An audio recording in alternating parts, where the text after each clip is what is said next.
नमस्कार। बात करते हैं वात प्रकृति। वात दोष प्रधान प्रकृति। वात दोष प्रधान शरीर प्रकृति के लोग दुबले होते हैं, कृशकाय होते हैं, थोड़ा रुक्ष स्किन, उनकी स्किन पे उतना ग्लो नहीं होता है और इसके साथ में ही उनकी बॉडी के ऊपर, शरीर के ऊपर जो वेन्स हैं वो थोड़ी सी उभरी हुई होती हैं। उनका वर्ण श्याव लिए हुए होता है, थोड़ा सा कृष्ण वर्ण के होते हैं और उनके हाथ पैर नाखून ये थोड़े से स्फुटित होते हैं। हाथ पे चमड़ी वगैरह थोड़ी सी रुख और स्फुटित होती है। उनकी जॉइंट्स जो हैं वो आवाज़ करते हैं, उनमें क्रिप्टेशंस होता है और उनकी चाल बहुत अनवस्थित होती है और थोड़ी चपलता के लिए होती है। इसके साथ ही उनके दांत में रुक्षता होती है और वो शीत द्वेषी होते हैं। वो ठंड को बर्दाश्त नहीं कर पाते हैं, ठंड से उनको बहुत घबराहट होती है, शीतकाल में उनको बहुत परेशानी होती है और किसी भी कार्य को तुरंत करने के लिए प्रवृत्त हो जाते हैं और बहुत जल्दी जल्दी भोजन करते हैं। ये कुछ शारीरिक लक्षण हैं वात प्रधान व्यक्ति के, वात प्रधान प्रकृति वाले व्यक्ति के। और मानसिक बात करें तो वो प्रजागरूक होते हैं, वो कुछ ज़्यादा चौकन्ने रहते हैं।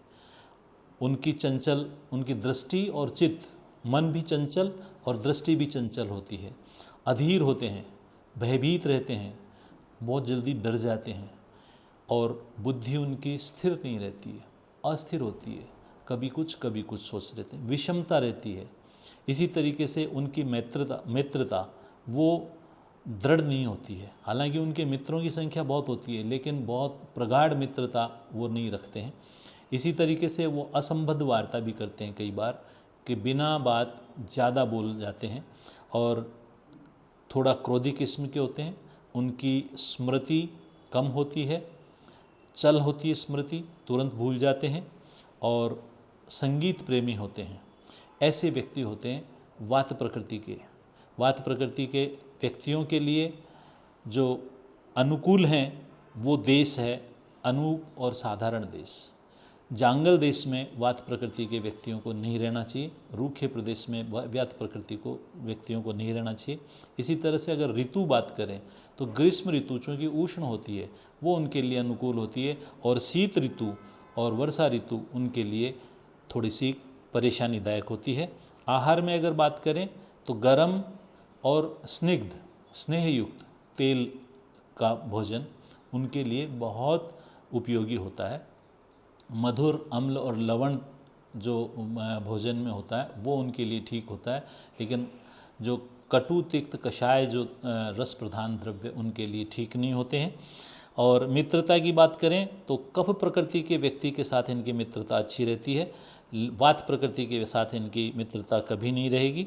और अगर अवस्था की बात करें तो वृद्धावस्था में वात प्रकृति के व्यक्तियों को कष्ट ज़्यादा आते हैं क्योंकि वृद्धावस्था वात प्रधान होती है।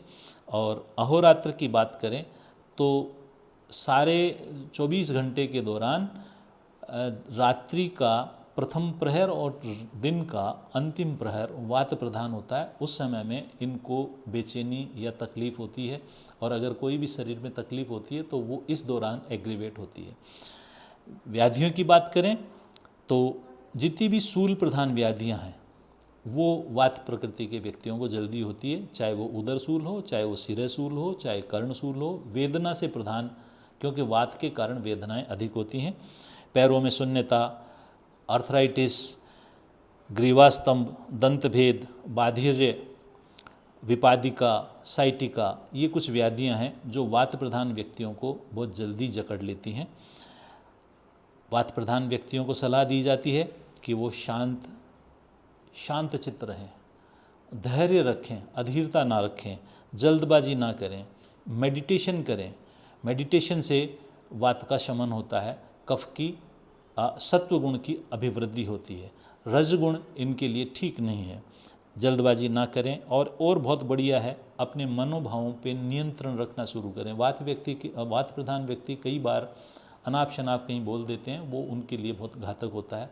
और अगर देखा जाए तो शारीरिक रूप से अभ्यंग और तेल का प्रयोग, चाहे वो सिरोधारा के रूप में करें, चाहे सिरोपिचू के रूप में करें, और तेल का अभ्यंग अवश्य करें, तिल तेल उसमें श्रेष्ठ होता है। इस तरीके से वात प्रधान व्यक्ति अपनी वात को अपने आहार के द्वारा, अपने जीवन शैली के द्वारा, योग के द्वारा नियंत्रित कर सकता है, संशोधित कर सकता है और समुन्नत कर सकता है, और वात के रोगों से अपने आप को बचा सकता है। यह सलाह एक ज्ञान के लिए शिक्षण प्रशिक्षण के बतौर दी जा रही है। किसी भी तरह का कोई भी प्रयोग चिकित्सक से सलाह लेकर करें। धन्यवाद। जय आयुर्वेद।